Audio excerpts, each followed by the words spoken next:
This video is sponsored by BuyMode shopping app. BuyMode shopping application is the one of the online shopping app. Thank you. Hi friends, ఈ video start చేసే ముందు ఈ video అనేది కేవలం educational purpose మాత్రమే చేయడం జరిగింది. Hi friends, ఈరోజు వీడియోలో సిఈసిటీ అబ్డమెన్ గురించి తెలుసుకుందాం. ఫస్ట్ సిఈసిటీ అంటే contrast enhanced city abdomen. City అంటే కంప్యూటెడ్ టోమోగ్రఫీ అని అర్థం. సో ఈ సిఈసిటీ అబ్డమెన్ అనేది మనకు గట్లో మనకి ఏమైనా పర్ఫరేషన్స్ అయినా అక్యూట్ బ్యాంక్టైటిస్ ఉన్న ఇలాంటి కండిషన్స్లో మనం సిఈసిటీ అనేది అడ్వైజ్ చేస్తాము. సో సిఈసిటీ అనేది అడ్వైజ్ చేయగానే ఫస్ట్ మనం వెళ్ళి రేడియాలజిస్ట్ డాక్టర్ని కలవాలి. సో రేడియాలజిస్ట్ డాక్టర్ మనకు ఆర్ఎఫ్టీ రిపోర్ట్ అనేది ఉంటుంది, రక్త పరీక్ష. ఆ రక్త పరీక్షలో కిడ్నీ ఫంక్షన్ అనేది మంచిగా ఉందా లేదా అని చూసి కిడ్నీ ఫంక్షన్ మంచిగా ఉంటే మనకు సిఈసిటీ అనేది అడ్వైజ్ చేస్తారు, లేదంటే మనకు అడ్వైజ్ చేయరు. సో ఎందుకు అంటే దీంట్లో మనకు హయాక్సాల్ వల్ల మనకు కాంట్రాస్ట్ ఇండ్యూస్డ్ నెఫ్రోపతి అనేది జరిగే అవకాశం ఉంటుంది.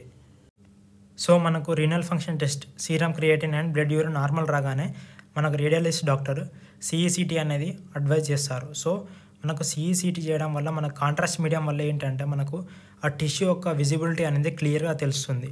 సో అందుకోసం మనం సిఈసిటీ అనేది చేస్తాము. సో ఈ సిఈసిటీ అడ్వైజ్ చేయగానే మనం ఏమేమి తెచ్చుకోవాలంటే ఆమ్నియోపెక్ 100 ml అనేది తీసుకోవాలి, 20 cc సిరింజ్ 4 తీసుకోవాలి, 18 gauge కాయిన్ల అనేది తెచ్చుకోవాలి, ఈజీ ఫిక్స్ తెచ్చుకోవాలి, మరియు 20 ml డిస్టిల్ వాటర్ అనేది తెచ్చుకోవాలి. మనకు అయోడినేటెడ్ కాంట్రాస్ట్లో మనకు చాలా ఉంటాయి. దాంట్లో మోస్ట్ కామన్ యూజ్ అంటే అయోహెక్సాల్ అనేది మోస్ట్ కామన్ యూజ్ చేస్తాము. సో ఇది నాన్ అయానిక్ మోనోమర్ అని అవ్వచ్చు. సో ఇది వాటర్ సాల్యుబుల్ ఉంటుంది. దీనికి iodine by particle ratio IP ratio అనేది 3:1 ఉంటుంది, అంటే ఇది గుడ్ రేషియో అన్నట్టు. సో అందుకే ఇది మోస్ట్ కామన్ యూజ్ చేస్తాము. సో దీని యొక్క మనకు ఆస్మోలారిటీ వచ్చేసి మనకు 600 మిల్లీ ఆస్మోల్ ఉంటుంది. సో ఇది ఈక్వలెంట్ టు మనకు ప్లాస్మా ఆస్మోలారిటీకి ఈక్వల్గా ఉంటుంది. సో ఇది యూజ్ చేయడం వల్ల దీనికి లో ఆస్మోలారిటీ ఉండడం వల్ల మనకు in the case of esophageal perforation అయినప్పుడు మనకు పల్మనరీ ఎడిమా అనేది వచ్చే అవకాశం చాలా తక్కువగా ఉంటుంది compared to high osmolarity agents like gastrografin. హయోహెక్సాల్లో మనకు అయోడిన్ అనేది ఉంటుంది. అయోడిన్ యొక్క atomic number 53. So atomic number ఎక్కువ ఉన్నది blocks the more X-rays. So దానివల్ల మనకు టిష్యూ అనేది అపియర్స్ వైడ్గా ఉంటుంది. సో మనకు అయోడిన్ బై పార్టికల్ రేషియో అనేది ఎక్కువగా ఉంటే మనకు బెటర్ కాంట్రాస్ట్ ఉన్నట్టు. So high iodine means high attenuation of x-ray beams and more white appearance. Particle ratio మనకు ఆస్మోలారిటీ యాక్టివ్ పార్టికల్స్ని డినోట్ చేస్తుంది. సో మనకు లో ఆస్మోలారిటీ ఉంటే మనకు ఈక్వలెంట్ టు హ్యూమన్స్ ఆస్మోలారిటీ అన్నట్టు. సో మనకు హై అయోడిన్ రేషియో ఉండాలి, లో పార్టికల్ రేషియో అనేది ఉండేటట్టు చూసుకోవాలి.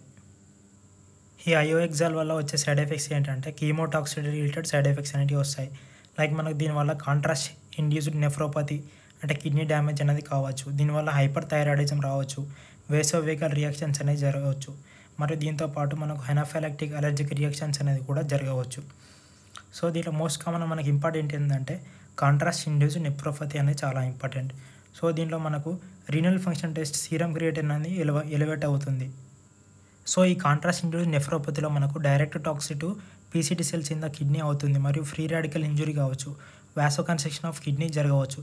సో మనకు సిఐ అని ఇట్లా గుర్తుపట్టాలంటే మార్కర్స్ ఏంటంటే ఎస్టిమేటెడ్ జిఎఫ్ఆర్ అనేది less than 60 ml/min ఉంటుంది, మరియు ప్లాస్మా ఎన్జీఏఎల్ న్యూట్రోఫిల్ జెలాటినస్ అసోసియేటెడ్ లైపోకాలిన్ అనేది ఎర్లీ ప్రిడిక్టివ్ బయోమార్కర్.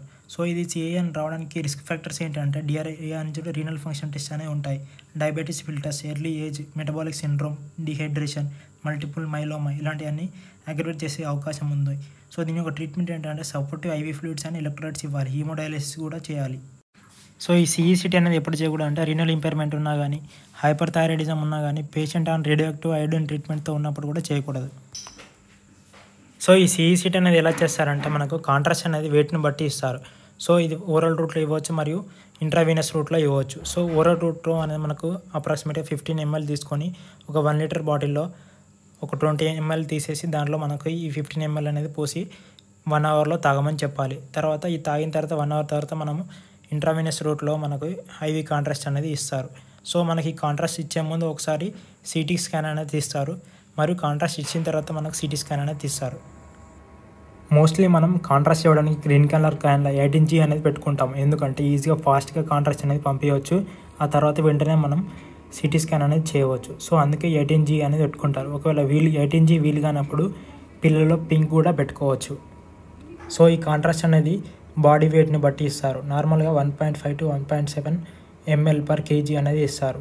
సో దీన్ని బట్టి ఎంఎల్ అనేది క్యాలిక్యులేట్ చేసుకొని ఓరల్ రూట్లో ఐవీ రూట్లో ఇస్తారు. సో సిటీ స్కాన్ అనేది యాక్సియల్ సెక్షన్స్లో తీస్తారు.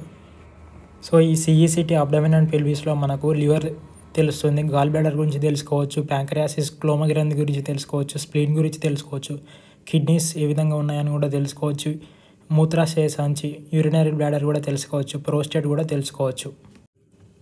సో ఇది ప్లెయిన్ కాంట్రాస్ట్ అండి. దీంట్లో మనకు liver, spleen, stomach, intestine, mesenteric lymph nodes ఇవన్నీ మనకు ఐసోడెన్స్గా ఉంటాయి. అంటే మనకు క్లారిటీగా వైట్గా అవుపడవు. సో దీంట్లో ఎందుకంటే మనం కాంట్రాస్ట్ అనేది యూజ్ చేయం. సో దీనికి మనకు కన్ఫర్మేషన్ కోసం, మన క్లారిటీ కోసం నెక్స్ట్ కాంట్రాస్ట్ అనేది తీస్తాం. With contrast and without contrast అనేది ఎలా గుర్తుపడుతున్నామంటే మనం వర్టిబ్రే ముందు ఉన్న బ్లడ్ వెజల్ అనేది ఐసోడెన్స్ ఉంటుంది, అది కాంట్రాస్ట్ అయితే హైపర్ డెన్స్ అనేది ఉంటుంది. సో ఈ వీడియోలో చూపెడుతుంది CECT అబ్డమెన్ విత్ కాంట్రాస్ట్ తోటి తీసిందండి. సో దీంట్లో మనకు ఇమేజెస్ అనేవి విత్ క్లియర్గా వైట్గా అవపడుతున్నాయి చూడండి. సో దీని ద్వారా మనకు అక్యూట్ ప్యాంక్రియాటిస్లో మన నెక్రోటిక్ లీషన్స్ ఉన్నాయో లేవో అని కూడా తెలుసుకోవచ్చు. సో ఇది ఇమేజెస్ అనేవి క్లియర్గా వస్తాయి. సో ఫ్రెండ్స్, ఇది CECT రిపోర్ట్ డెమో అంటే దీంట్లో మనకు ప్యాంక్రియాసిస్ గురించి నెక్రోటిక్ అని చెప్పాడు. సో ఇది అక్యూట్ నెక్రోటైజింగ్ ప్యాంక్రియాసిస్ తెలియజేస్తుంది.